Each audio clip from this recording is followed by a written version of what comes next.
مواظب دختران باشید. دختر یک موجود عاطفی است، یک موجود احساسی است. الله اون رو سرشار از عاطفه آفریده. منت نزار. دلیل این که خیلی از دختران ما در سنین نوجوانی امروز با آغوش نامحرم میرن، تو فضای مجازی دلبسته میشن، وابسته میشن، از راه به در میشن، دلیلش این زخم زبون هاست، دلیلش این منت گذاشتن هاست، این تو سر کوبیدن هاست. مادر من، پدر من، رسول الله صلی الله علیه و سلم در حدیثی که امام احمد آورده گوش بده چه میفرماید: من ولدت له ابنه، کسی که خداوند بهش یه دختر بده، این دختر رو توهین نکنه، ولم یهنها، توهینش نکنه، شخصیتشو خرد نکنه، اونو سرزنش نکنه، ولم یؤثر ولده علیها، پسرشو بر او ترجیح نده، بچهشو رو سر او نکوبد، ادخله الله بها الجنه، این دختر ویزای بهشت پدر و مادر خواهد شد.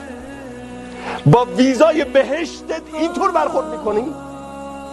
و در حدیث دیگری میفرماید: من عال جاریتین او ثلاثا، کسی که 2 تا دختر یا 3 تا دختر رو سرپرستی بکنه، پدر و مادری بکنه بر اونها، حتی یبن، تا اینکه این دختر به سن ازدواج برسه، به سن استقلال برسه، ازدواج کنه، گوش بده: کنت انا و هو فی الجنة کهاتین، این پدر و مادر روز قیامت با من رسول صلی الله علیه و سلم اینجوری محشور میشه، کنار من محمد صلی الله علیه و سلم محشور میشه.